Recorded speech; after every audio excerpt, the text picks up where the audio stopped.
Hello, everybody, and welcome to another mini episode of the Above Average Joe Show.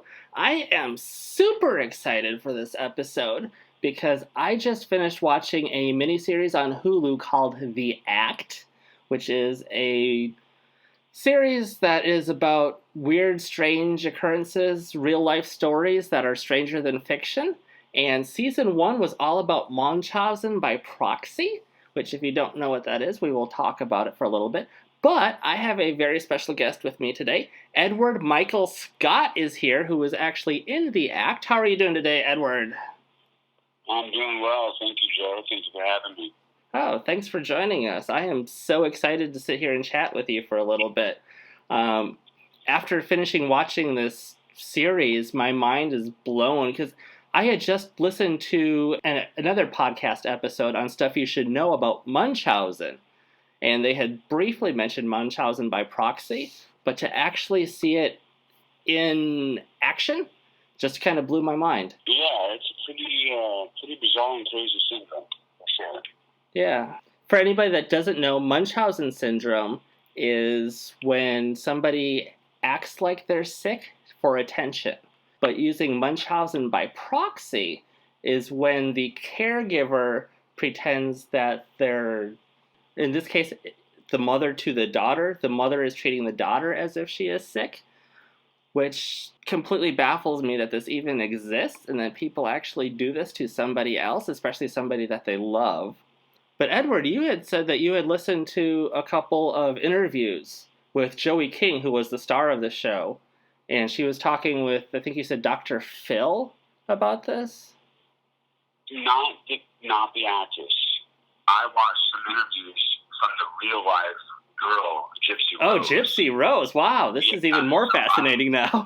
Yeah, so I went because I knew I didn't have the chance to sit down and watch the series myself yet. I know it sounds bad, but I went in and watched some brief interviews of Gypsy Rose with Dr. Phil from, I think, a couple years back, or when the story had originally broken, because they did a documentary about her before they decided to shoot The Act. And I think that's where the idea for shooting The Act came from, was that documentary. Pretty fascinating and pretty disturbing stuff, I'll tell you. Yeah, if you get a chance, watch it on Hulu. And I think HBO is the one that's carrying the documentary right now, because somebody had just messaged me and said, hey, check out the documentary on HBO. But you got to work on The Act in a scene that takes place in a diner when Gypsy Rose is escaping-ish from her mom, at least for a brief moment. Correct. Without giving away too much for someone who hasn't seen it, I play a police officer basically coming into a diner that I frequent. And there is Gypsy and Nick there at the diner. And some events have just transpired. Some things have happened that has them a little spooked when they see me. And without giving too much away, there is a moment, a conversation, if you will, between us. And kind of leaves the audience wondering for a brief moment, what's going to happen here? And so that's all I want to say without giving them too much away. But it was a fun day of shooting and a lot of fun to play a police officer, especially alongside the two main stars of the show. Yeah, when I watched that scene, I was in that exact emotion that I was supposed to be in, like, oh my gosh, what's going to happen? So I have to say that you played it perfectly. Thank you very much. I appreciate that. It was a fun day. And what was it like working with Joey King? Because after watching the series, she seems like a very phenomenal actor to me. This seems to be a breakout role for her, because she's saying that The Act has now changed her life and stuff. And side note, she looks completely different from wig to shaved head. I don't know if you saw her with her shaved head at all on and off screen, because I know the scene that you were in, she had her wig on. But correct. I did not, leading up to that, I had not seen her with her wig off. So I did not know what she looked like. And to be honest, I don't look up other actors a whole lot before I work with them. Oh, she had normal hair before the act, so anything you would have looked up, she would have looked like regular length hair. Exactly. So, but what I was getting at was, I knew that she worked on a few smaller things that had kind of put her name out there and put her on the map a little bit. And I forget, unfortunately, I do forget off the top of my head what that was. But there was one movie she did where she had a pretty decent role that kind of put her a little bit out there. Yeah, I'm trying to remember, too. It was a horror movie, and she played one of the daughters. Yeah. Working with her and Caleb was a lot of fun. I will say, I knew going in that she had a lot on her plate as far as from an actor's point of view. So she was pretty much staying the character. She was staying to herself in between takes and chit-chat a little bit, but I knew that she kind of was a little preoccupied mentally. Caleb, on the other hand, was a lot more talkative with us. I think he kind of felt like his character, while he did a phenomenal job as well, didn't have to be as emotionally available. So he could kind of free himself to be a little bit more social with me and the other actor that played in that diner scene, which is funny because that other actor, Courtney Dean, and I have become good friends. So, but yeah, working with those two and just holding the moments and, keeping that moment intense, if you will, was a lot of fun. It was a lot of fun. And it was The Conjuring that she was in. I just looked it up. The Conjuring. Yeah, that's right.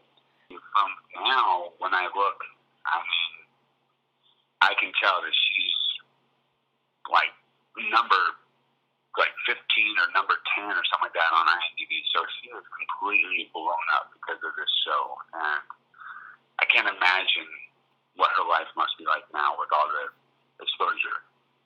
Yeah, she's been doing the network and going from place to place to place and talking with all the talk shows and stuff. She's staying very busy from this. I bet. And then you had mentioned Caleb. And I'm curious, because I haven't had a chance to look anything up with him or any of his interviews. He's not anything like that character, is he? No. He's actually a really cool, down-to-earth guy. Very upbeat, very positive. In between takes, he was always, telling us, hey, great job. Really, really involved in the moment with the other actors. But yeah, laid back guy, really down to earth, fun, just a regular guy.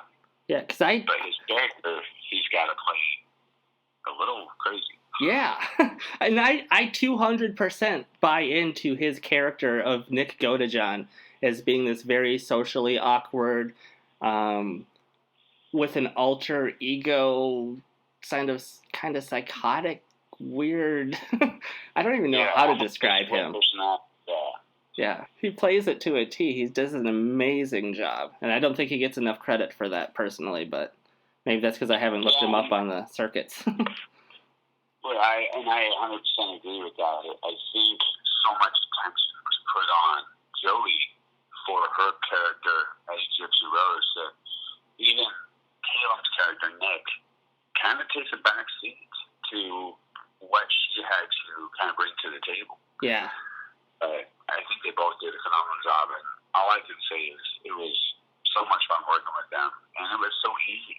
And he kept telling me how good of a job I was, and it's funny because I was explaining to him the day of that their performances and how believable they were made my job as an actor so much easier. Like, it didn't even feel like I was acting. I felt like I was just in the moment.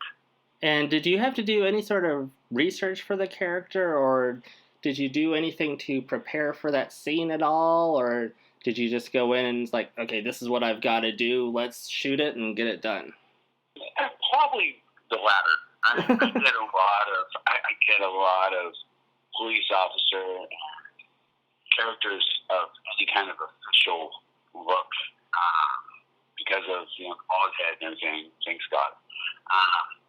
But no, I get a lot of those kinds of auditions and roles that when I do book, it's usually something of official: police officer, prison guard, FBI, security. So I'm used to it, and I think more so for the day when I went in, I had to kind of understand the scene, I guess, the best. Yeah. Just kind of know what the motivation was, not just for myself, but what the scene was trying to capture, and then play to that so I could kind of play it so that the audience had that suspense, if you will. You know, I didn't go into it being too one way or another. I had to kind of walk that fine line to give the build-up, but not be a complete, jerk cop, if you will. Yeah. And you had mentioned that you've played officers and military types before, which brings up that you also just had a role in Doom Patrol. Correct. And what did you do in Doom Patrol? I'm curious about this, because I haven't had a chance to watch any of it yet. So in Doom Patrol, I played an FBI agent in a flashback scene back in the 60s. So I got to play opposite Ethan McDowell, who was kind of like another FBI agent or DOD, and I got to work with him, and we were basically taking, it wasn't Mr. Nobody, it was, I forget the character's name, the guy that had the bandage on his face the whole time in Doom Patrol one. I'm drawing a blank on the character name, but we basically lowered him down this dark kind of corridor. So that was a really easy scene for me, just basically kind of staying in character and playing a 60s government agent. And then a quick rewind back to the act, I just want to say Anna Sophia Robb, which plays the neighbor across the street, did an amazing job. I've seen her in Soul Surfer and a couple of other things. And then also Juliette Lewis. Those are two other actresses that stood out to me, which I know you didn't get a chance to work with, but just for anybody listening that watches the series. Yeah. I didn't work with the mother. Yeah, Patricia Arquette.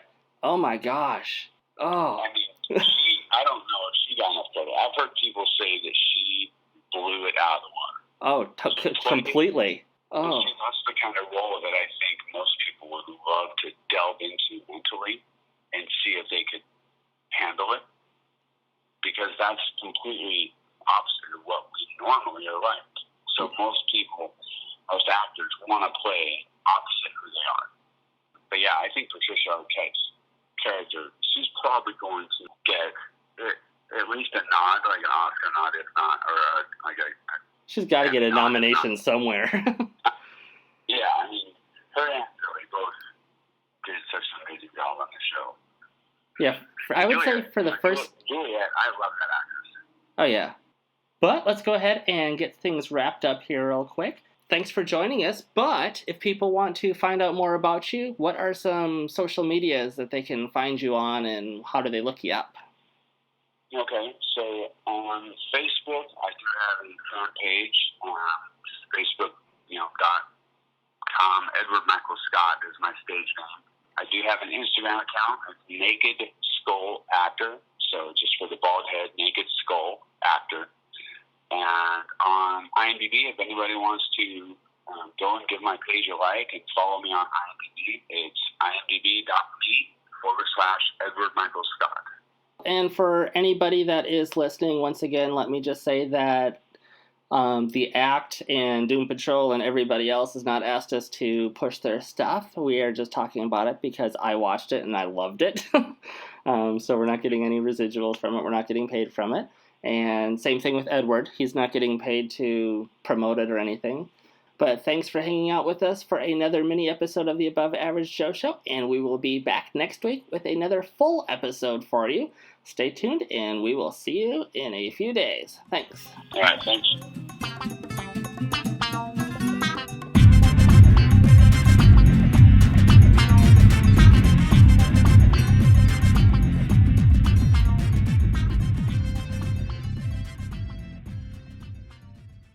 Thank you again to our very special guest, Edward Michael Scott.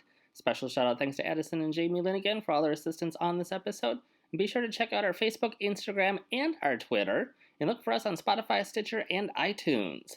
You can also check out another podcast I co-host, The Extra Unordinary, and some other great media content by Moon Possum Productions at moonpossum.com. Easy peasy. Sounds good.